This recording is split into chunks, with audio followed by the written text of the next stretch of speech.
5 minutes of the stream. Yeah, Windows updates. Alright, Well, so apparently we're live. I clicked live. if click live will... I'm just waiting for it to come into the YouTube. Yep. You're going to start it and make sure it's all working. Bit of a delay there. Cool, there's me sipping my water. Yep. We're live.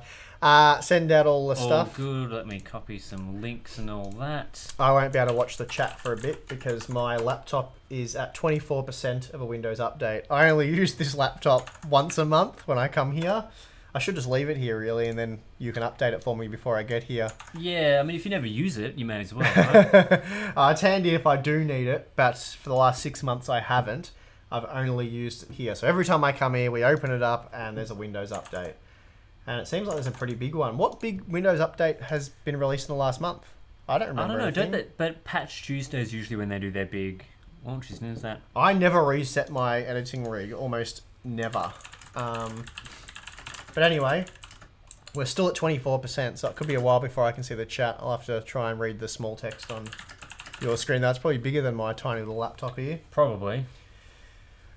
But yeah, we got plenty of things to talk about. We're probably going to save some of them for the second stream, so we actually have some second stream content Yeah, today. I think we've kind of neglected the second stream. Yeah, which sucks for the guys that can only catch the second one, which should still be quite a few Australians because I suspect most Australians probably go to work.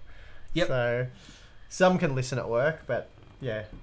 Not all of T-shirt them. day. Yeah, it's T-shirt day. It's pretty warm. It is. It's ridiculously hot. So Tim said, "Well, wear the shirts for the official Q&A that goes on the main channel, but we're slobs. We're in T-shirts today." I don't want to spill Nando's on my shirt either later, so I want to keep it nice and. But yeah, nice it was 30. It got to 42 out my way yesterday. What did it get to here? Really? You know? No, it was only like low 30s here. Oh, really? Okay. Yeah, it's like 32 maybe. And what's it meant to get to here today? 32 again. Yeah, okay. Yeah. Wow, it's much cooler here than my place. I was worried. Yeah, no, it was hot. Like it was hot because it was really sunny. But it wasn't like a 40-degree day. So. Okay, yeah, they have downgraded. Oh no, 38. For 38 you? for me today. Yeah. Wow. Okay. Yeah. So definitely much hotter out near you. Let's see the Melbourne forecast. What are they saying? Well, I've got a weather 33. station. Okay. The weather station for this area is literally just over there. Like it's okay. just a few blocks away. So I get really accurate temperatures, which is nice. Yeah, well, it's only 29 here tomorrow, where it's going to be 34 for me. Well, it's not as bad as I thought it was going to be. I thought it was going to be very, very hot in Tim's garage. No, But it's no, it won't be too bad. already warm. It'd be like 25 in here, I reckon. Where's your thermo? Is it in your office? Yeah, the thermocouples. Some of those around the place. Get a live temperature update. Yeah, we got a week of above 30 degrees here in Australia, 30 degrees Celsius, that is. Yep. No, there's only been one 40-degree day this summer so far, but usually those will come in February. For us here in Melbourne. Yeah, okay, yeah. I think we've had not a huge amount either, but a lot of high 30s.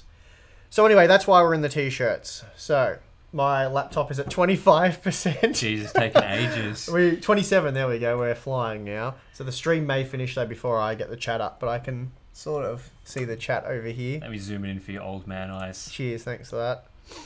Okay. So we've got... Yeah, like I said, plenty of things to talk about, so we probably should just get into it. Yep. Oh, there we go. It's restarting now. It went from 27% to 100. Are you guys watching the Australian Open tennis? Not a huge fan of tennis. Do you watch tennis much? No, not at all. All right. Yep, Not fair at enough. all. Nothing against tennis, just don't watch it. Yep. What was that? Is Tim a gigabyte shill? I don't get the joke. What has Tim done involving... Maybe they're just seeing the gigabyte boxes that we use for some of the test systems back there. Yeah, he's a massive gigabyte shill. Actually, you do have a lot of gigabyte boxes. Yeah, well, they've been providing us with some motherboards and stuff. But Yeah. it's mostly just that area there that all the gigabyte stuff is. Okay. Yeah, you'll have to get some Asus. You got an MSI one there. Maybe you'll have to do a bit of reshuffling. You don't want to give the wrong impression. There's MSI there. There's some MSI over there. There's an Asus up there. Anyway, it doesn't really matter. Yeah. Anyway, we thought we'd probably start by talking about the NVIDIA RTX 2060 stuff because we have a few extra things we can talk about there.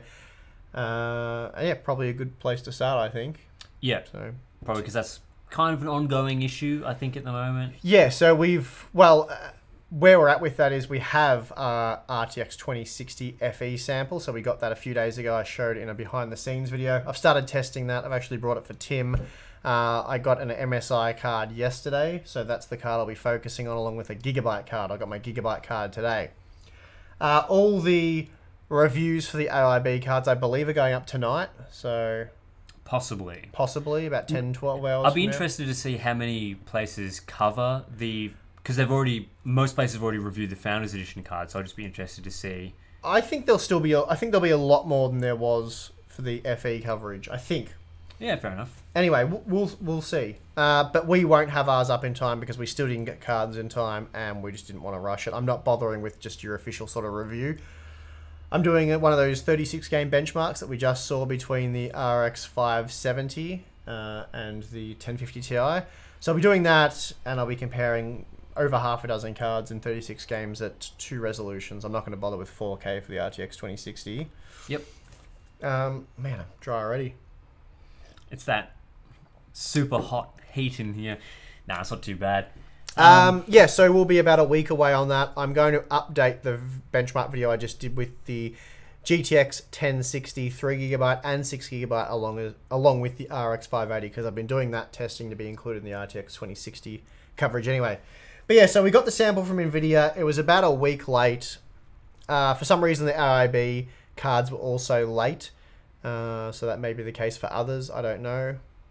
Yeah, not sure on that one. MSI delivered theirs my MSI contact delivered it in person yesterday afternoon to me, which I said don't bother doing, just mail it. But he wanted to come out and visit, so that was fine. But yeah, I wasn't going to get that up for tonight because like I said, the official release is tonight. So, Nick says you're a massive Lego shill. Actually, yeah. I want to address one of the things that Nick brought up in the Discord chat about about my video and our situation. So I said in the video, this is the RTX 2060 thing where NVIDIA sort of dicked us around in the last few launches, that we're not entitled to a sample, which is true, we're not. Yeah. And then Chris from The Good Old Gamer covered it, sort of backed us up on that, and he talked about that as well. I think he was just addressing the fact that I talked about it. And I probably should have got into a bit more detail about that in the video, but yeah, we sort of wanted to be careful on what we said and what was happening at this point, because we didn't want to fully burn our bridges or our bridge with NVIDIA, which you'd probably think making the video we did probably wasn't a wise choice if that was... We suspected that it was our local NVIDIA representatives that were screwing us over, and it seems like that was definitely the case. I can't confirm that, so don't quote me on anything yet. Yeah. But it seems like that was the case, and NVIDIA HQ doesn't want to dick us around with review samples. Yeah, I think as well there was a lot of just general comments that we keep seeing, even now, about, one of our main arguments in that video that you made was obviously that our negative coverage of the NVIDIA products had led to NVIDIA deciding to, not deal with us as nicely as they had been in the past. And people were pointing to examples of like Gamers Nexus and a whole bunch of other sources that were also, just as negative as we were on things like RTX, on, the value of Turing products and all that sort of thing. And, that's a good point. But at the same time, we never really thought it was an NVIDIA-wide sort of directive straight from their HQ. We're still pretty sure that NVIDIA HQ in the United States is fairly fine with us, but just because that we're in a different region here in Australia compared to Gamers Nexus, who would be dealing with them directly in the US, we deal with an entirely separate set of people. So it is still possible that, the people that Gamers Nexus are dealing with are much more amenable to their negative views and are fine with that, whereas the people that are working with us locally in the Asia region are not as kind to our views on that. Yeah, so adding to that, basically, for Pascal, we had a different set of contacts who have now been promoted and have gone further up in the company. And just before Turing was released, we had some new contacts coming that we were dealing with NVIDIA Australia. And whenever you get sort of new people that are new to the role, younger people, they're not 100% sure how it goes, they don't know how to take negative feedback, all that sort of stuff, they react to it differently, they don't have the experience, and they don't... Basically, they want to send out... They get allocated X amount of review samples. They want to send them out to the people that are going to give them the most views. And they obviously want the best, most positive feedback so they can provide that to HQ and go, look at all the awesome, publicity we got within our region. That helps them get more budget and things like that. But then when they have someone like us who's not exactly playing the game they want us to play, then they may be holding back samples there, and that may not necessarily be something that NVIDIA HQ told them to do. They just...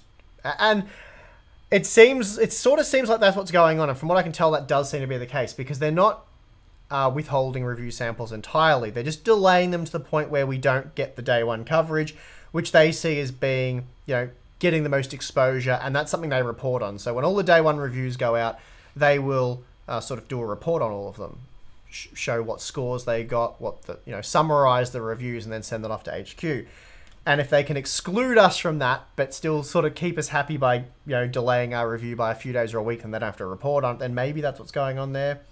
I don't know, but basically, we weren't implying that guys like Gamers Nexus who got a review sample aren't doing legitimate content, because that's definitely not the case. It's fairly obvious if you look at their content. Gamers Nexus do awesome work. Gamers Nexus didn't accuse us of doing that, and no one really has directly. It's just a lot of the comments were like, we can no longer trust day one reviews. We have to wait for guys like you and stuff. And it's like, nah, that's not really what we're saying. It just... One of the reasons we made the video was... and it wasn't just to do with the RTX 2060. As I said, they dicked us around with the RTX 2070. They did it with the RTX 2080 Ti. And they've been really difficult to communicate, even with communication. Like, you ask them questions, they're heavily delayed. They're just short sort of answers you'd give the public. Like, we don't talk about unreleased products. We don't, disclose information, all this sort of stuff. Stuff I've never been hit with before. And I think this is the inexperienced people they've got handling us now. Yeah, it seemed like while NVIDIA in this region deals with their PR internally, the responses that we're getting are fairly similar to like a external PR agency. Yeah. Like a lot of companies in our region, for example, I'll take an example of like Dell, for example. Mm-hmm. All the contact that we have for them is through a major PR firm. And their responses can be fairly different to what you get if you're talking to someone from Dell directly, simply because they don't get information. And I think as well with this whole launch, there's kind of like a layer of abstraction that NVIDIA would get when they get our region's reporting. So for them in HQ, for the previous launches, for the 2080, the 2080 Ti, and the 2070, they can look at our channel and see that for those products, we have published a day one review. So HQ has gone, okay, Hardware Unboxed seems to be, getting the samples. That's all fine. Obviously the team that we've entrusted and we've delegated the Asia region to is doing their job by giving one of the major players in this region their samples, and they're able to get reviews up. So that's what NVIDIA HQ in the US sees. They see, we've got those day one reviews up, and then they also get the metrics that, as you've just been mentioning, that our local team would be providing them. So, the views that they get, the feedback that they get from this region. What NVIDIA HQ, I'm imagining, isn't seeing is all the stuff of like our sample being delivered a day before the reviews are supposed to go live. Mm-hmm. And this is stuff that our local team is, dealing with, and doesn't necessarily, like, they're not going to make a report saying like, yes, we have followed your instructions. We delivered Hardware Unboxed a sample one day before the review so that they struggled big time. This is not stuff that they'd put in their report. So I think that gives a better overview of sort of how that whole system would work, and sort of how, people can get confused about, Gamers Nexus getting their samples on time and still doing, critical coverage as opposed to us getting it. And still how NVIDIA HQ might be fine with that, and how our local team might not be fine.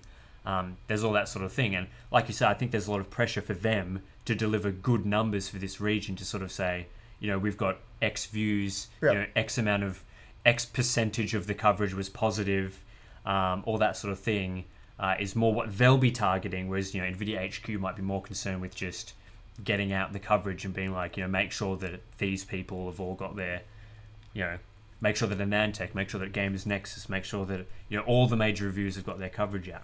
So So I think that covers all of that. As for updates or word from NVIDIA, nothing official yet. We haven't had a single email since the video went up.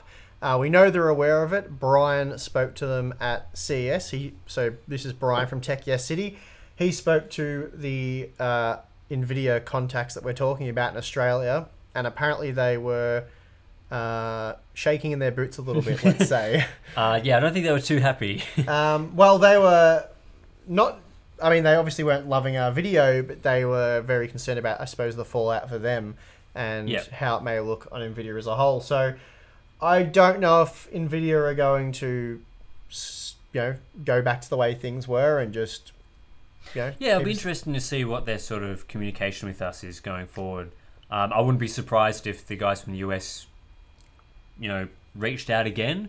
Obviously, I think at the moment they were very busy with CES, so we're not necessarily expecting them to reach out, considering we posted our video literally while everyone was over there dealing with the 2060 launch. But I wouldn't be surprised if the guy that contacted me for the RTX coverage, and we had a good chat about that, whether he would contact us again and sort of try and smooth that out, because it's not good to have that. Like, I'm sure they're thinking it's not really good to have that content out in the public. No, well, I mean, it's everything we said, basically. We're not entitled to a sample, but when Nvidia start telling us that, you're getting a sample, and they tell us all this weird stuff that we haven't sort of heard before.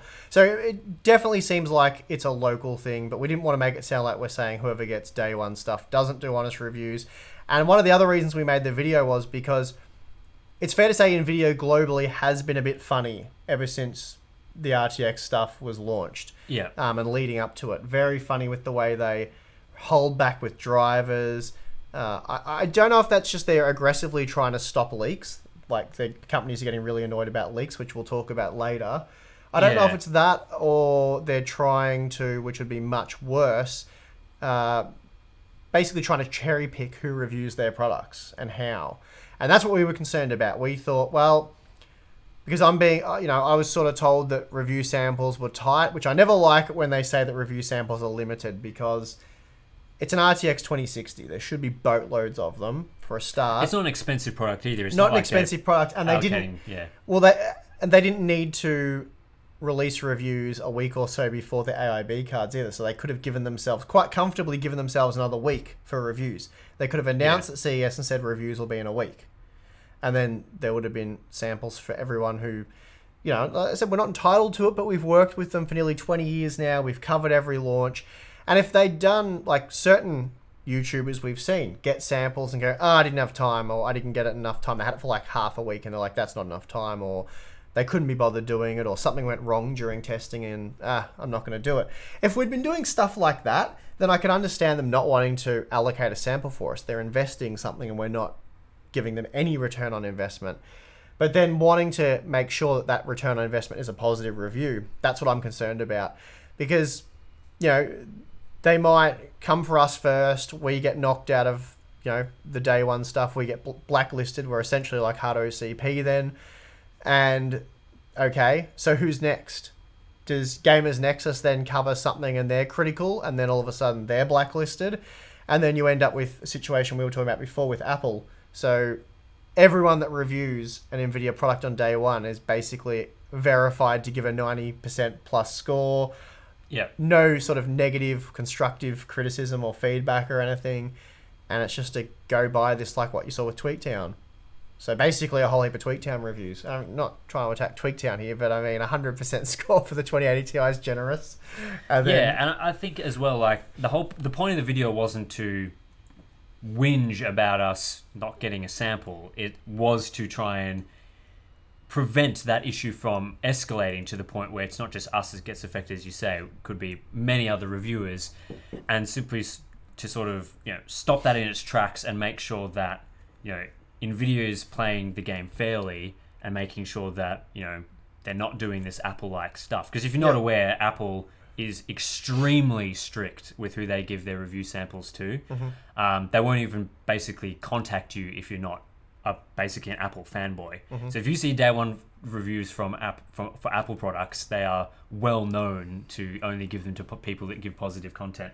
So basically we just don't want this sort of thing to continue, and it doesn't really, like, the current situation is bad enough that it doesn't really matter if they just continue to stop sampling us. Like, that's bad because obviously then they've committed to cherry picking reviewers. Sure. But if they're dicking us around with review samples, it's the same thing as not giving us a sample at all, and we can just go out and buy it. It's kind of worse, because if they were just honest and said, you know, we didn't think your coverage was fair, and if you're not going to do fair coverage and we don't want to work with you, and it's like, okay, well, I guess that's their opinion. If that's how they want to go about it, fine. We would just make it clear to our viewers that we're no longer working with NVIDIA directly, and then we would just source them, you know, by other means, which is what HardOCP does. It's what Gamers Nexus did with AMD, when I think they may be back in AMD's good graces now, I'm not sure. But they did that for a period of time, and we would be willing to do that. We just like to know if we have to or not. We don't want to, like, they sent me the NDA. They sent me the NDA and I signed it. So yeah, and then it didn't get emailed through properly or whatever. So I had to sign it an hour later. I signed it again. That worked. But it's like, so I signed their NDA. Now it was just it was a 1-page NDA. It was just the same as that other one. Like, for 2019, anything under embargo, you won't release, blah, blah, blah, blah. Just the usual stuff. It wasn't anything crazy. So I just signed it, kept them happy. And then, so don't make us sign NDAs if you have no intention of getting us the sample in time, if that was the case. Anyway, so I think that's pretty much that one covered. I don't know if anyone else has had any questions or... Ibslice says a simple apology via email wouldn't go astray. Yeah, I mean, we're not even really looking for NVIDIA. Well, I mean, yeah, it'd be nice if they apologized and said that it won't happen again. Again, I'm not saying we're entitled to that, but as far as I can tell, we've done nothing wrong. Like, we give them exposure on our channel, they send the products, and we review them, and we've always done it in time. Sometimes we've had very little time to work with, and we've got it out. And that's really all we're, as far as I can tell, we're obligated to do. They're saying, we're going to provide you with this. Here is the date for your review to go up. Date and time, make it happen. And it's funny because the NDA, the embargoes, it's like, you can't release before this, but they don't really want us to release it after either. Yeah. And that's the whole thing with, like, mine being delayed, being released after, because they just think, oh, it won't get hardly any views, and sort of the opinions have been set in stone by that point. So, yeah, they very much want you to, they want to provide you the sample, and they want it out the time they, you know, specify. Yep. And we've always done that. And we've never broken an NDA. Yeah, I mean, the simple fact is that they've just got to Someone's asking what your shirt says, Steve. I have no idea. This is just a cheap... No idea. I don't even know where I got it or how. I just wore a t-shirt in the car here. I hung my shirts up on a coat hanger, and then I got here and Tim goes, there's no way I'm wearing a shirt for the live show. So, okay, we'll just wear 2 shirts. And I thought it'd be silly if I was sitting here in a shirt and Tim was in his t-shirt. Well, so, you know, that'd be all right. But yeah, it's just some cheap t-shirt, nothing fancy. But yeah, NVIDIA just needs to basically fix this internally. They just need to sort it out effectively. Yeah. You know, obviously we're not the biggest YouTube site going around. We're not the biggest publication. We're fairly sizable, but we're not. So not the point. We're not Linus, but you know, it's still. Yeah, they need to obviously fix some stuff. Yeah, and a few people talked about smaller channels getting samples and bigger channels getting samples. It's nothing to do with the size of the channel. I mean, that's just not the point at all, really. It's the fact that we've worked with them for over 15 years. We've not done anything other than be honest. And as I said in my video, it's not like we're bashing ray tracing and saying it sucks and DLSS is a scam and all these things, and no one else is saying it. And we're not saying those things that bluntly or whatever, because that's not necessarily true. But it's not like the negative things or the constructive criticism or the feedback we're giving is unusual or standing out as... Like, how many media outlets are saying ray tracing in Battlefield 5 doesn't warrant the performance impact? It's like, yeah, okay, the reflections are okay, there's a lot of noise and stuff, and it's not great. It's not as great as what we were promised. And the performance impact is massive. How many people are saying that opposed to people that are saying, like, ray tracing's awesome, enable it, it just completely changes the way the game looks, it's phenomenal, I couldn't imagine playing without it. Yeah. So, it's not like we're the only ones saying this stuff. But I know that Tim's detailed ray tracing video was one of the first, if not the first. It was certainly amongst the first. There were some early performance, numbers and all that sort of thing. I think, it would have been good to make a more detailed. It's always, there's always the sort of trade-off when you're trying to do these early videos of trying to get, as much in there as possible. But certainly I would have been among the first, if not the first, to combine the image quality analysis with the performance numbers, and sort of, as well, during that early part, there was a lot of confusion about, people playing the game and testing out ray tracing themselves, and figuring out where it actually had an impact, because obviously you can get better performance in areas where it has no visual impact whatsoever. So yeah, certainly, we're among the first to look at that, and we want to look at DLSS some more. We weren't happy with Final Fantasy 15, which was the first game to support DLSS. We weren't really interested in testing that game because it kind of sucks. That's true. Yeah, a lot of the comparisons between that game running with DLSS and TAA is kind of pointless, in my opinion, simply because TAA in that game is so bad that anything is going to look better. The TAA implementation is just so bad. But Battlefield 5 now, with the announcement that that's going to be supported relatively soon, that's the game I really want to look into that and see whether it's similar to the downscaling that we sort of found with the initial demos, which we still haven't seen many people talk about. No, it's a bit bizarre, that kind of like it never happened, but I am very, very interested for you to do that video. I mean, I'm keen to look into it myself, but I'm extremely keen to see Tim's video on it, so hopefully it won't be too long before you can do that. Yeah, so I mean, I think as well, we still see a lot of comments about, ray tracing potentially not being, the key thing, and DLSS being the key thing. But again, what we found with the initial video was that DLSS looked effectively identical to simply taking your 4K image and just setting the render scale to render at 1800p.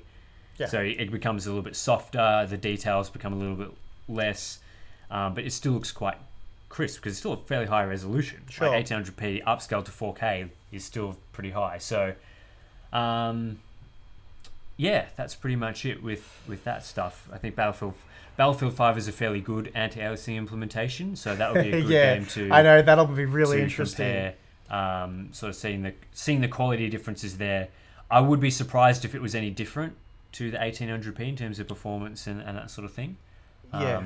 Well, the second it's available, Tim will be jumping all over that, dropping everything, no matter what you work on. You'll be dropping it to get to the bottom of this DLSS stuff. I mean, it looks like I can see DLSS still being useful as an anti-aliasing technique, not as a sort of performance-enhancing thing. Sure. Because if you're running the game at 1440p and you use their DLSS 2X, which is their other implementation, it keeps the resolution that the game's rendered at the same. Mm-hmm. So it still renders at 1440p, doesn't downscale to 1080p like the other DLSS does. But then it uses its super sampling to effectively provide they say they've trained on 64 times super sampling. I don't think the quality will be that good. But certainly, if you try and run 2x or 4x super sampling on any game, it's like your frames just go out the window. It's your performance is terrible, whereas DLSS looks to have a performance impact, but it's not massive.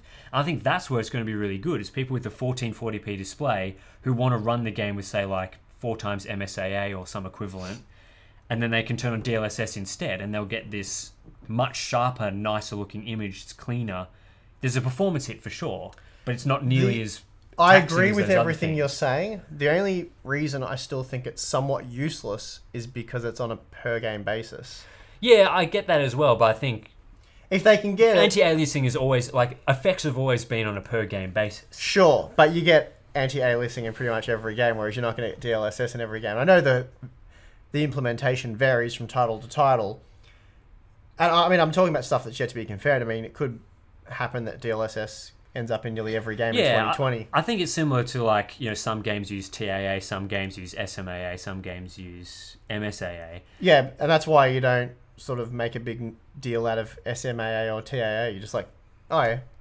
Yeah, as long as it's got one. I get the argument that it's not really a selling point, but it's kind of it's a cool feature for sure. It is sort of like if you were playing those particular games, it could influence your decision to get better visual quality, and it's sort of like an NVIDIA exclusive image quality sort of thing. So I mean that's sort of a selling point, but it's not as a widespread selling point as just the rasterization performance is. Yeah, sure. Well, like I said, once you test it, we'll know a lot more about how useful it is. And I would expect that pretty much every NVIDIA-sponsored game will use it in the future because it has drop-in support with TAA. So most games support TAA now, so that you can just swap that out for DLSS apparently.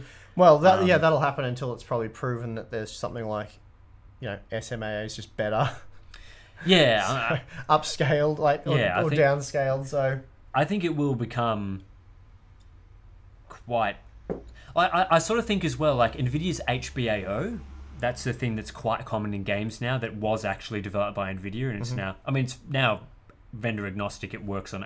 I think it's always worked on AMD cards, but the performance is fine on AMD products as well. Yeah, it was clunky originally, but now it's quite good. But HBAO is kind of, widespread, and DLSS could be exclusive to NVIDIA's architecture for a while, but I wouldn't be surprised if AMD also has sort of their AI pipeline in future cards or, deep learning operations that they can do. I wouldn't be surprised if they also had an equivalent technology, maybe similar to Hairworks and TressFX sort of thing. Yeah. And that will push... Because now we're seeing games come out with neither TressFX nor Hairworks. They just use a Hairworks implementation that works fine on all cards. And that's sort of where you'd hope that these technologies go eventually. We saw that with HBO, seeing that with NVIDIA always tries to use them as a selling point initially, whereas AMD just pushes it out. And I think as well with NVIDIA's what is it, the multi-view rendering, whatever it's called. That new I can't remember the exact name, but it was implemented in Wolfenstein. To sort of speed up rendering and that sort of thing. I think those technologies, I mean, that's part of the reason why NVIDIA is in the position it's in, because it just maximizes everything, whether that's good or bad. It's generally not good, but but again, they're not selling points. They're just cool technology that's evolving the industry. Ansel, what a interesting thing there. Yeah, I mean, AMD's had some funny things in their drivers as well, but anyway. Yeah, I mean, all companies looking for their exclusive features. G-Sync is kind of similar. We're seeing that with G-Sync now. There was that split between G-Sync and FreeSync. Now it just looks like it'll be FreeSync going forward. Should be able to test that soon as well. Probably tomorrow with the new driver. Yeah, that's another thing I'm keen on. We'll be testing that across whatever FreeSync mods I have. I don't have any of the ones that are going to become G-Sync certified. So they had that 16 monitors. I don't have any of those monitors, but it shouldn't make much of a difference because I think people are just interested in whether you plug in your FreeSync monitor, you enable the option in the drivers, whether it works. I think people are probably more interested in that, seeing the ones that aren't certified and what happens. Yeah, I don't have any of the monitors as well that NVIDIA showed off to have problems with, mostly because I think those monitors are shit and you shouldn't buy them anyway. Yeah, well, AMD probably should have done a better job with that, but... the issue that I have with that whole thing is that NVIDIA's presented this thing as being like, FreeSync has a fundamental issue with its implementation that produces flickering, black screens, all that sort of thing, which is completely not the case, because if it was a FreeSync issue, every single monitor that supports FreeSync would have the issue. Because that would mean that the technology is at fault. But it's not the technology, it's the monitor vendors making a terrible monitor that doesn't work properly. Yeah, I mean, it shouldn't get certified in that case, but... Yeah, I know what you're saying. They're taking the absolute worst case example and presenting that as the norm. Yeah, that's sort of what I had issue with, is sort of... Yeah, taking a monitor that's been built poorly and using that as an example of problems with the FreeSync implementation, when it's not a problem with the FreeSync implementation. It's a problem with that monitor vendor stuffing up. Kind of like when you test ray tracing for the first time and you do it in the only place that has a bug. Yeah. Or like a vendor producing a card that, like an NVIDIA GPU that really sucks. Like it's got a bad cooler on it. It doesn't run particularly well. It's broken out of the box. Like those EVGA cards a while back that were like basically blowing up because their cooler wasn't good enough. That's not a problem with that NVIDIA GPU. That's a problem with EVGA screwing up their design. It's a fanboy argument, is what you're getting exactly. It's a fanboy argument to say all FreeSync cards. It's unreasonable. That's what a fanboy argument is. Because I would have tested... Unrealistic and unreasonable. Like, at this point, I've tested however many FreeSync monitors. I've never run into any issues that they've shown. And I know those LG monitors that they were using have that specific problem where they show flickering and blanking. There's a few monitors out there that have those problems. But those are problems with the monitor, and you shouldn't buy the monitor specifically if it had that problem. Exactly. Like, if I bought a monitor that had that, I would immediately take it back. I would RMA it, whatever. It would just... Is that a delivery? I don't think I'm expecting any deliveries today. Sorry to interrupt. Sorry. But yeah, I would just, take it back. It's a broken product. It's, you don't pay for that. So, yeah. But I expect most monitors to work perfectly fine. Yes, yeah. Lewis said, do you agree with Adored TV's opinion that NVIDIA are trying to hijack FreeSync? I didn't realise that was his opinion. I'm not sure. It must have been a recent video. Maybe it is a delivery. Maybe I'll just go have a look. Go check, because it sounds like they're basically in the room. Trying to hijack FreeSync. Well, I'll wait till Tim comes back, because we've actually talked about this before. I don't know if we've talked about it on the live stream, but Tim and I have definitely talked about this sort of thing in the past. We'll probably avoid a lot of the Adored TV, AMD CES stuff, the Ryzen 3000 stuff. We'll probably talk, if we're going to talk about that in the second stream, we'll probably talk about Radeon 7 in the second stream as well. Alright, it was a delivery, guys, and it was the new... I'm not going to bring it in because the box is massive, but it's the Gigabyte, their first display, their first monitor. Yep. Has just rocked up. It's called something stupid like a tactical display. It's like an AG27 something tactical display. It's got a really... Anyway, I was going to talk about this NVIDIA trying to hijack FreeSync. I've used FreeSync, obviously. I've played around with it a bit, but my knowledge on FreeSync is nothing like Tim's, and I've played with G-Sync like once. So I don't do a whole lot of it because you don't use it when benchmarking. I usually game at high frame rates where I don't think it's particularly useful. So it's not a technology I've used much and have a huge amount of experience with, so I leave all that to Tim. However, I'm aware of the technology. I know how it works and where it's beneficial and why you would want it and all that sort of stuff. And it's always a big argument for those with budget graphics cards.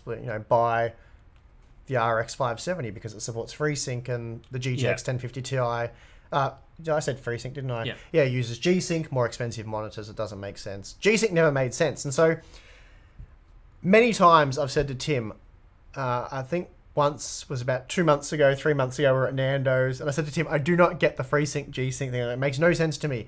I don't know why NVIDIA just doesn't abandon G-Sync the way it is and just do it through the adaptive sync standard via drivers, like and you said, that's what they do for laptops.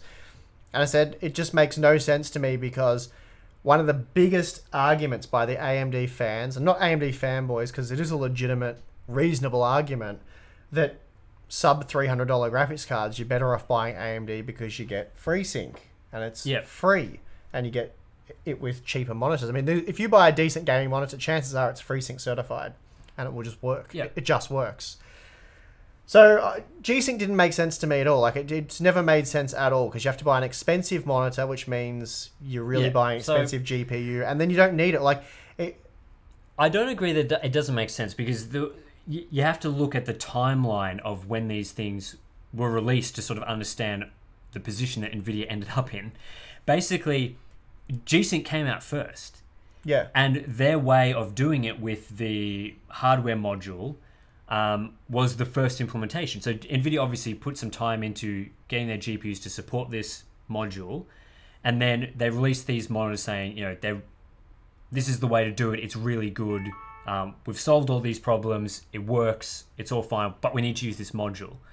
Then AMD comes out with FreeSync, and they've figured out a way to not need the module, and they've worked with, industry standard vendors and everything to get this technology working in the display scaler, which is another component that's important to the display.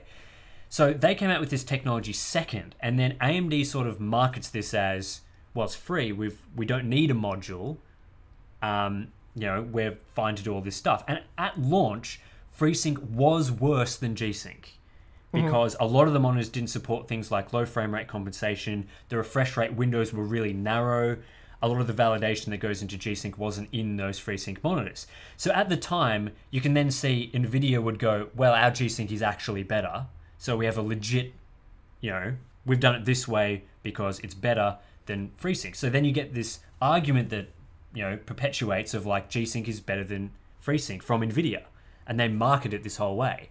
So then it becomes very difficult for NVIDIA to suddenly flip around and go, well, we're now supporting this technology that for this whole time we've told you guys is inferior. They can't just do that. Which is what you said to me, but I said to you, I still think they will do that. Yeah, because it doesn't make sense for them not to. Yeah, they had to do it at some point. But I don't think that it's fair to say that G-Sync was always pointless, because at the start they did do it first. They did do it better. I'm not saying always pointless. I'm just saying recent analysis seems like it's pointless. Recently, it is pointless. Yeah. But certainly, and then you can see how they get into that, like I was just saying, you get into that position where they're stuck with, they have to continue saying G-Sync is better, because that's what they've said this whole time, but realistically, they have to support adaptive sync at some point, especially because Intel GPUs are now supporting it. So they're in this position where basically the thing that they've had to do is exactly what they've done. They have to say, well, guys, we've tested these adaptive sync monitors and they're as good as G-Sync. But not all of them are as good, because that would defeat our argument that they're all fine. Eventually they will be. Yeah. But they also have to go, well, our goal here is to support all FreeSync monitors, so we have to enable you to do it somehow anyway, so we're just going to make it so you can run non-validated monitors. And that's the whole thing. And I don't think that...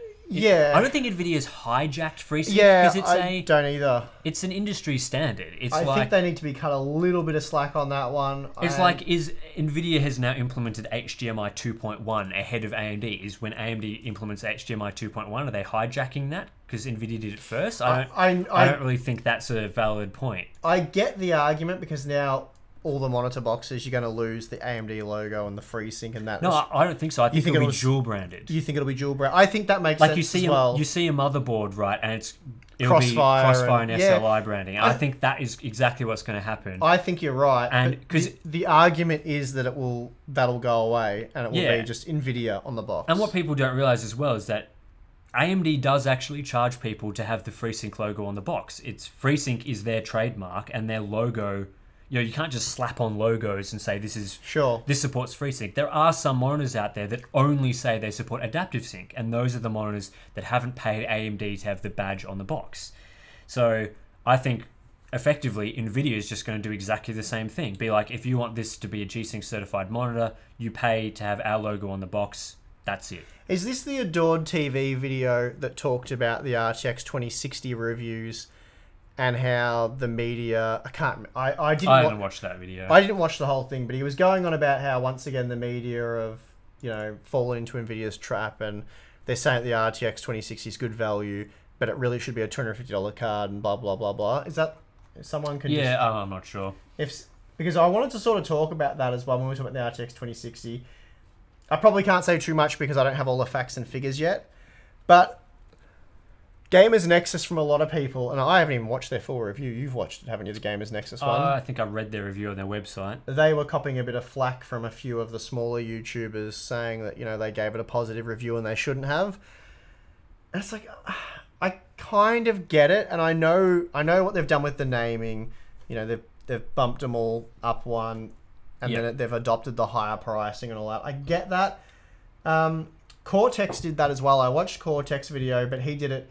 He was a little more, I don't know, discreet in the way he did it. A little more tactful in the way he goes about things, whereas Jim sort of just throws accusations out there as if that's exactly what's happening. I think it was Jim's video. He was talking about how, I think he mentioned Gamers Nexus. I'm not sure, or maybe he was just doing sort of a blanket statement and talking about all the reviews. But as what I'm seeing so far in my benchmarking is that the RTX 2060 is like basically sitting between in most games I've tested like 36. In most games it seems like it's positioned between the GTX 1070 Ti and GTX 1080. not the Yep. 1070 and 1070 Ti. And it's very, very close to the RTX 2080 in a lot of games. Except it's like... 2070, you must mean. Close to RTX 27. Sorry, yes, you're right. RTX 2070. GTX 1080. Right, yeah. Yeah. Yes, the GTX... It's very close to the GTX 1080 and RTX 2070. So, the RTX 2070 is a $500 product. And this thing is meant to be $350. So, it's like single digit slower in a lot of titles. But... Yeah, so, I don't get this argument, which does come up a lot, is this particular product should be priced at this price because the previous product, which has a very similar name, it's like the successor should be the same price. That's kind of the argument, right? I get where they're coming from. But you have to look at the market conditions. And there's nothing wrong with NVIDIA taking a product that is a lot faster than the previous generation and pricing it higher. Especially if the card is still providing better value for money than any other products around it in terms of price to performance. So like a $350 card that performs roughly around what the RTX 2060 is doing it is better value than what any Pascal part was doing. If you're saying it's between a 1070 Ti, which at its lowest was around the like $380, $390 US price before they stopped being sold. Yeah, I mean, it was a $450 MSRP. Yeah, so we're talking at the best price the 1070 Ti ever was, is more expensive than the RTX 2060, and the RTX 2060 is also more powerful. So I don't see what the complaint is there. Sure, a 2060 class product in the past should have been priced at around that $200 to $250 price. But what you're getting with the RTX 2060 isn't a bad value for money proposition. Yes, so I think, again, haven't got all the facts and figures. I've tested a crap load of games. I've spent 2 days doing nothing but benchmarking the RTX 2060 and just roughly looking at my Excel spreadsheet. It looks like the RTX 2060, in my opinion, is a good buy. Like the best buy of the mid-range. And I believe Gamers Nexus said something like that. I haven't watched their video at all. I haven't had time. Yeah, so I think Gamers Nexus, he split it up into several price categories. Mm-hmm. I think he was saying at the sort of $250 price category, he was more interested in the RX 590, which is his opinion. That's fine.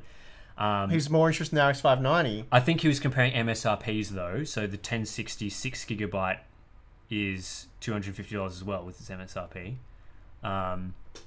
Yeah, he split into price categories. He's sort of saying... I'll have to watch it. That sounds odd. Like $200 cards, $250 cards, $350 cards. Yep. And he's sort of saying, well, if you had $250 to spend, you'd buy an RX 590 because really there's nothing else at that price.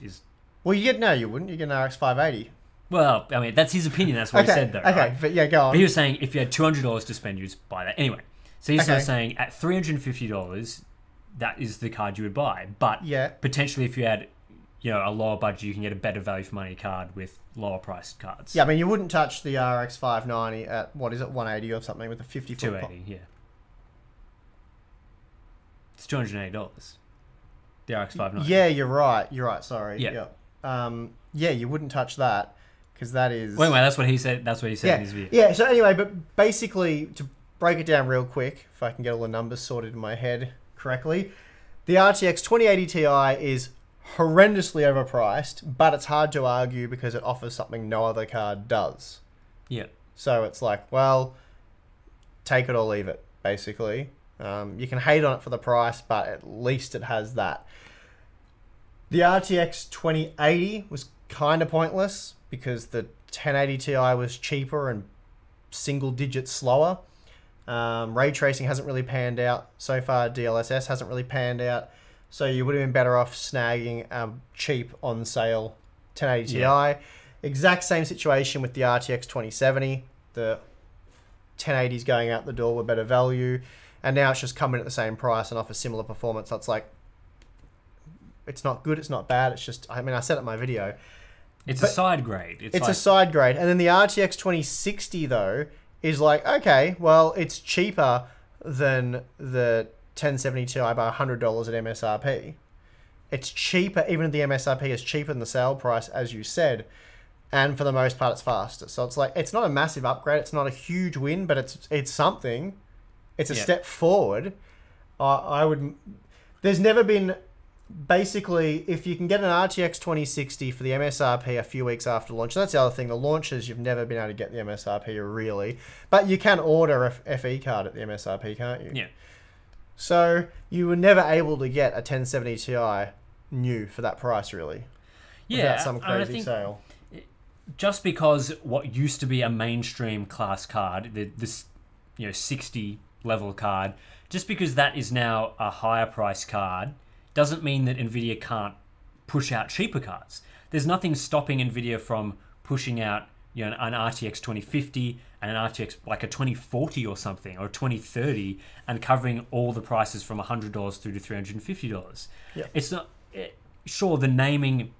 The only argument is the naming doesn't make sense, which is like a stupid argument. It's like all right, cool. Well, I want to come back to this because there's a few things I want to add, but to get slightly sidetracked with naming and pricing, we had an interesting conversation before the stream started, and we were saying it's really all about pricing, because I know we sort of talk about power consumption and efficiency a bit. It's something to consider, especially if two products deliver similar performance for the same price. It's like, okay, so what are you getting in terms of efficiency? But it's really about the price, because the DDR4 GT 1030 was horrendous.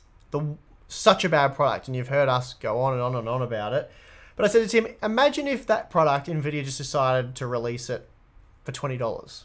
It was a $20 or $30 graphics card, and nothing else changed, just the price. Instead of being the same price as the GDDR5 version, it was $20 or $30. That kind of changes everything in a way. It's still a dumb name. Yeah. It's still kind of a misleading product, but you are getting what you paid for. You're not getting robbed. You're not getting rolled. You bought a $30 product that typically costs $80 or $90, so you probably should have been like, what's the deal with that? Or you still only got robbed $20 or $30 if you didn't fully inform yourself. You weren't getting robbed. Yeah, the performance you got matched the price it was being sold at. Sure, yeah. So it's definitely still misleading. It's not great, but it's nowhere near what it really is, whereas it was the same price. Yeah. So yeah, I think I can get people being disappointed that the GTX 1060 launched and it was $250. The RTX 2060 launches and it's $350. Yeah, it's $100 more expensive. But it's not it's But it's also a lot faster than a 1060. And that's Jay's 2 cents made the argument that they've pushed the naming forward, and he was just like, so they're done and dusted, I've worked. And that's like, yeah, they have done that. And that's not a justification for all of it. And basically it means just what we're saying, like, don't focus on the name so much, focus on price to performance. Yeah. And it's still, for the 2 tiers above it, it was just a nothing. It was like... And I always used to think that Nvidia had kind of cramped themselves up with their naming for the lower end products. Yeah, they did. Because you had such stupid things. You had 1050 and 1050 Ti, then you had the 1063 gig, the 1066 gig, the 1070 and the 1070 Ti. Now, if they had called the 1070 Ti like a 1090, yeah, and then they'd pushed every other product down, so you had the 1070 becomes a 1080, the 1066 gig becomes a 1070, the 1063 gig becomes just the 1060, and then you can push it down a little bit further. That spreads out all the names a bit better, because it's more likely that a company like Nvidia and AMD are going to produce more products in that mainstream, sort of your $150 to now $350 price tier. That's where the bulk of the cards get released. Yeah. So it doesn't make a lot of sense to have your mainstream card, your $250 card that sits right in the middle of the product line, being called a 2060, when then you're going to release like a 2050 Ti. You might release a 1060 or 2060 3GB again because you stuffed up on your name and you gave yourself no room. Whereas now they can quite comfortably release a mainstream product for $250 and call it the 2050. They can release a lower tier product and call it like a 2040 or a 2030. 2020, 2010. Yeah, and that's a much nicer naming scheme. And sure, it stuffs people up because they've been buying 60 class products for a while. The new one's more expensive. It's just, but it's a price point that you come in at. But so, the name's irrelevant. It's what you get for your money. Yeah. It's the price to performance. And so, yeah, Nick's saying the price performance isn't great on any of the RTX cards as far as I'm concerned. And, yeah, tend to agree. But as for reviews by those done by Gamers Nexus, which I haven't actually watched, but I've been filled in on the finer details, I don't think I'll be giving the RTX 2060 a negative review. I don't think I Yeah. will be. I think it'll probably be a positive review. I think a lot of people are expecting me to trash it just because of what I've said about what's happened so far. But we just review the facts and figures, and then Yeah. we focus our with, review with around a that. heavy. And I think when I do my price to performance, my cost per frame graphs, the RTX 2060 is going to blow everything else. Yeah. Well, not necessarily blow out of the water. It's going to beat everything else. It's a lot faster than Vega 56 based on what I'm seeing. Well, not a lot faster, but it is faster in pretty much everything. And Yep. what does Vega 56 cost at the moment? $400, So it's $50 cheaper. 400 plus. Let me see what the cheapest Yeah, card is. this is the thing that frustrates me the most when I read a review of some other unrelated thing that I want to buy, and there's not a focus on, value for money. And I just think to myself, who is buying a product and isn't interested in value for money? Like, are people the thing that we see from pretty much like all consumers, people reading these reviews and everything, is that they're interested that a person has a certain amount of money to spend. Mm-hmm. They have a budget for the product that they want to get. So you want to get the best possible product you can get within that amount of money that you have to spend. This is how people buy products. And I always get so frustrated when I see a review for anything that doesn't talk about that sort of thing, the price to performance metric. And even if I have, say, a $500 budget, if I can get a $500 class product for $300, then that's also good for me. If there's no point in spending that extra $200 to get basically nothing or small improvements, then that should be mentioned in the review. Just because I have $500 to spend doesn't mean I should be spending all of the $500. Sure. Yeah. And this is what frustrates me the most, and what I try and keep across in my reviews, what you've obviously done for a long time in your reviews, is that keep that the main focus. And it's when you get the facts in, it's hard to argue with certain products being good or bad. The RTX 2060 might be bad in the sense that ray tracing is going to suck on that card, but otherwise it might be a very good product. So yeah, I 100% agree with everything you said. The only time that there's sort of the exception is your flagship parts, like your 99. Yeah. Okay, but you still do both. You say, okay, so like price to performance, there are better options, but it's the fastest. And that's what we did with the RTX 2080 exactly. Ti. It's like the RTX 2080 Ti is not great value, but it's the fastest. So yeah, and I think a lot of people understand the sort of way that price tiering goes, in that you don't get the same bang for your buck throughout the entire product line. There's a point where it's optimal, and then as it goes up the chain, you can expect worse and worse value for money because they're upselling effectively. But and then there becomes a limitation to how much that extra they can charge for the top end products. Mutations put it well. He goes, people want a reduction in price for performance, but the market doesn't justify that right now. Yeah. Yeah. That's effectively right. That's probably like Nvidia would be stupid to sell the product at $250. Why would they? There's no incentive for that. There's no AMD product right now that is competing with that product at that price. So there's no incentive for them to sell it. Like if Vega 56 overnight became a $250 product, then yeah, I think they'd have an incentive to reduce the price down closer to $250. And it's like a couple of other points that I've jotted down here. People keep expecting what we used to get. Like, we used to get 30% for the same money each generation. It's like, well, we saw that with Pascal because of the node shrink, and that's what we got. But it's like, so many factors to consider. Like, are GPUs, do they cost the same amount that they used to cost to manufacture? Are they more expensive now? I would have thought there would be an increase in general for per tier because they're becoming more complex. I'm just throwing a general a question out there. Are they more expensive to make now? Like, are there costs associated with, like, we know that the fabs cost significantly more to produce than they used to. Yeah. So, are GPUs more complex than they used to be? Are they more costly to develop? Yeah. So does that complexity add to an increase in manufacturing cost? So basically it's all that kind of stuff, just research and development, manufacturing. Like, people just assume that this stuff's either staying the same or getting cheaper, and it's not the case. Yeah, and I think as well, in the GPU market in particular, we're not seeing that as much in the CPU market, where pricing has been relatively the same for a while, except for Intel's obviously supply constraints. I'm not including that. Like, the pricing for Intel's flagship mainstream desktop parts have been pretty similar. But on the GPU front, the issue that we've run into with this particular market is AMD not being competitive in above mainstream categories. So you get this situation where back a while back, Nvidia and AMD both had flagship parts, so we're competing against each other. We're talking like R9 290 and the Fury sort of time frame there. Yep. Then you get to this point where Nvidia keeps producing faster and faster cards, and AMD isn't really doing it. So Nvidia, you have the Nvidia and AMD competing, then Nvidia produces a faster card that's unmatched, so they price that above what the other cards were. Mm-hmm. Then AMD doesn't match it, so that they're not producing that slightly better value money product. So then Nvidia keeps pricing it at that price, and then you get another generation. Nvidia comes out with an even faster card. Now, what incentive do they have to price that at the same or lower than their previous card? Well, especially if they're getting the sales. Yeah. So there was no incentive there because there's no competition, so they can price it higher again. And you start to see, because of the lack of competition, Nvidia can slowly shift up their prices because each time they can produce a faster card and they can sell it for slightly more because, there's no competition and it's still reasonable price to performance ratio there.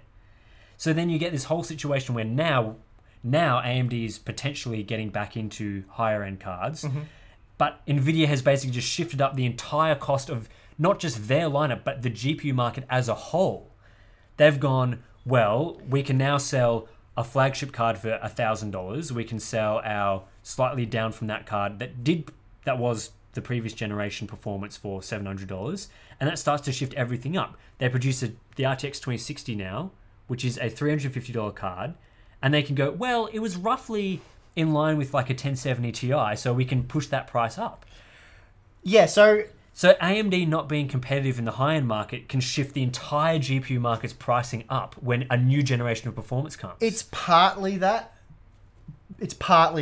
but I think there's more the factors. Manufacturing costs are a consideration. No, like, as well. so, yeah, everything you said's correct, but there's more to it. So you can keep increasing prices, like, take any market, for example. You can go buy a decent car that'll be reliable and get you from A to B without a problem for $20,000. Certainly $30,000 Australian. You can go buy a car that will be really comfortable and really good.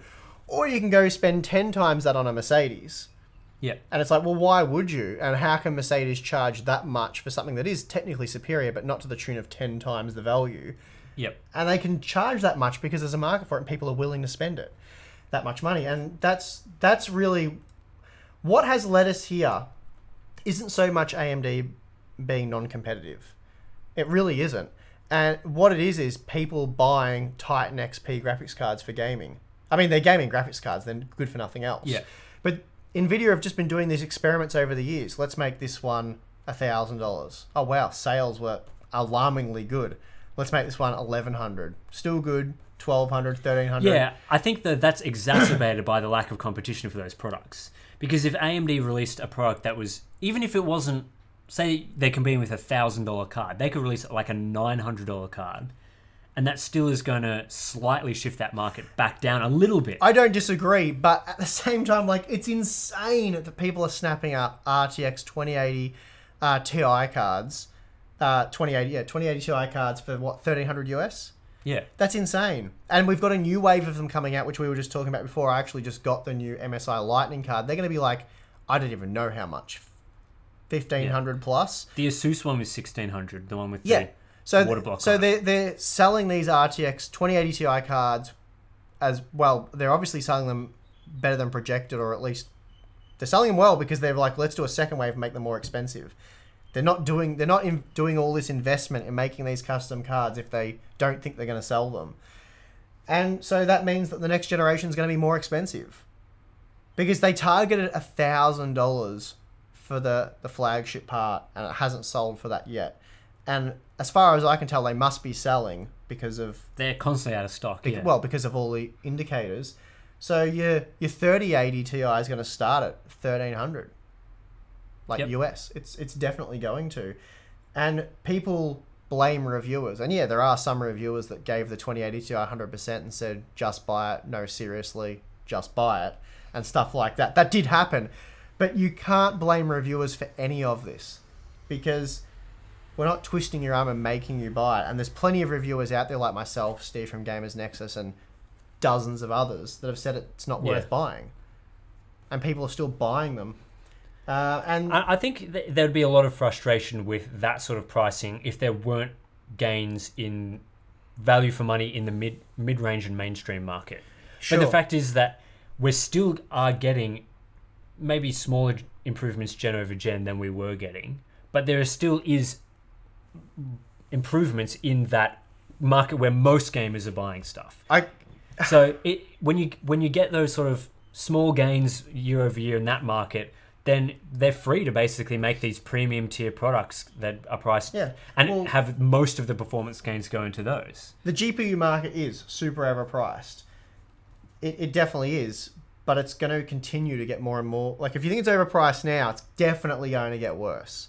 Yeah. And there's no way AMD are saviors here, because AMD aren't going to sell these cards cheap anymore. No, and we saw that with the Radeon 7, which we'll probably talk about later. But people expecting AMD to come in and this is an opinion that I was criticized for in my initial video talking about the leaks, was that AMD is not going to come in and produce a card that costs half of what an Nvidia card does. Definitely not. Definitely not. Definitely, because that's not how they win back market share. I mean, yeah, it helps, but there's other things they've got to do, and I think they've been doing a lot of those things. Yeah.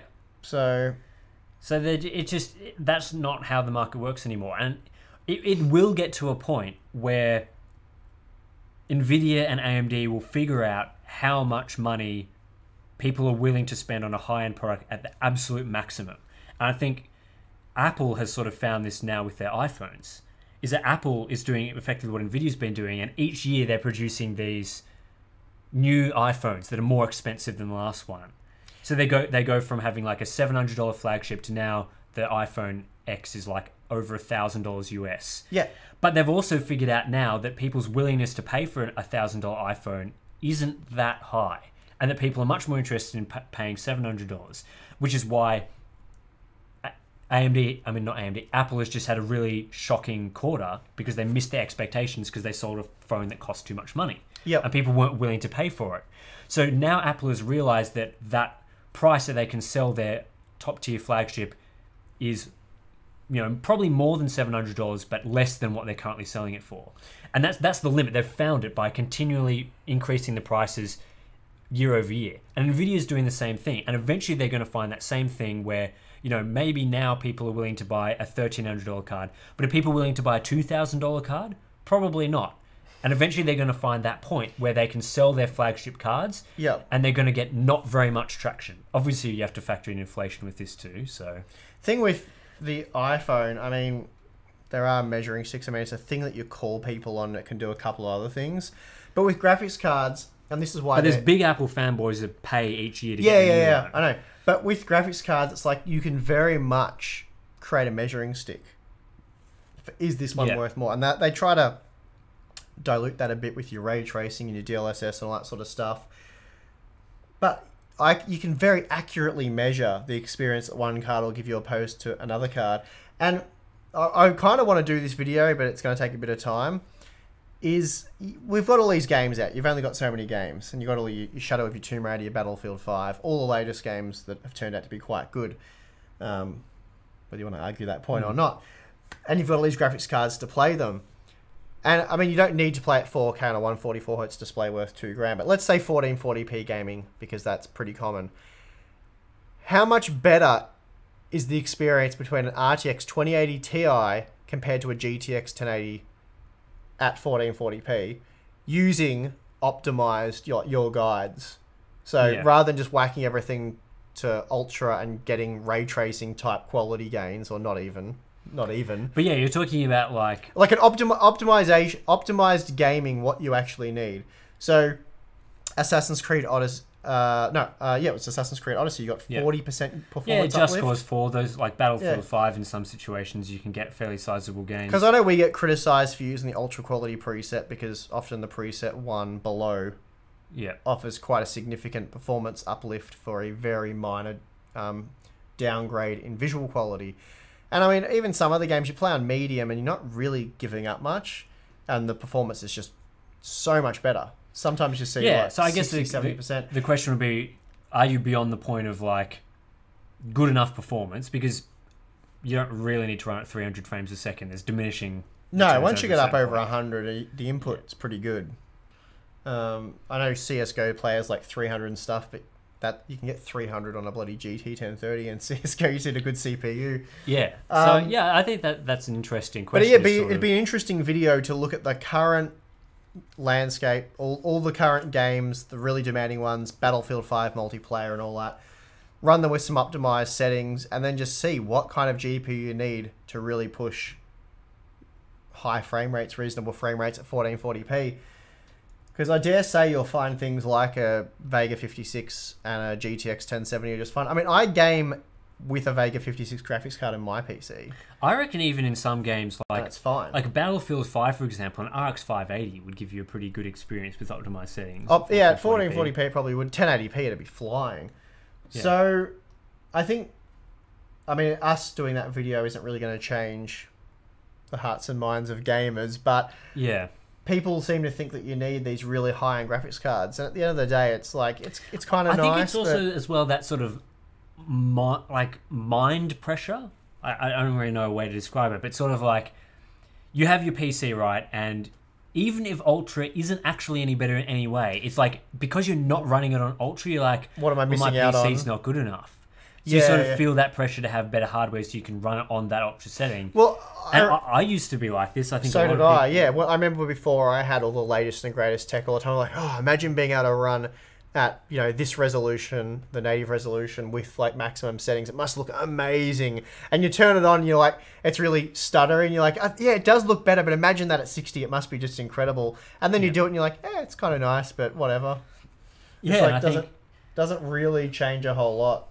looking into it really closely, you sort of realize how really there's not much of a difference. No, like a lot of settings you can just turn them off and it's like makes no difference. A lot of So things you can visual turn off and it makes no difference, and then a lot you can sort of set medium, high. Yeah, Like things like shadow quality, like even games where like really high shadows do look on point. And You even turn then, it down to like- medium, and then you're playing the game. You're like, what have I got it on again? yeah, And exactly. it's the ray tracing effect. You turn ray tracing on, you go find a puddle, and you're like, oh yeah, that looks cool. That's impressive.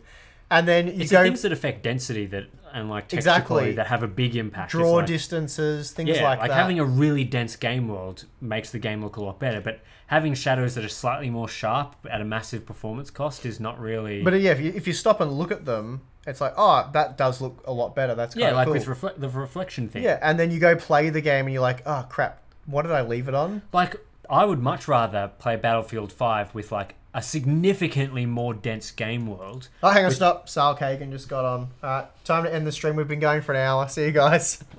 Sorry, go on.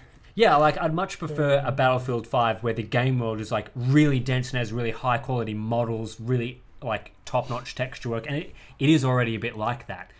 And for that to have a significant performance hit as opposed to, like, reflections that you don't really notice. Mm-hmm. Or, like, ray trace shadows or global illumination. Like, these are the things that ray tracing is supposed to do. And in my eyes, that's not really what I would consider, like, a big... Like, it's a nice step forward, but really those technologies have already been imitated good enough with, like, hacks and tricks that you don't notice. Whereas, like, a really dense game world with, like, lots of NPCs, lots of, like, good AI, lots of good quality models and textures has a significantly better... improves it so much more than those effects do.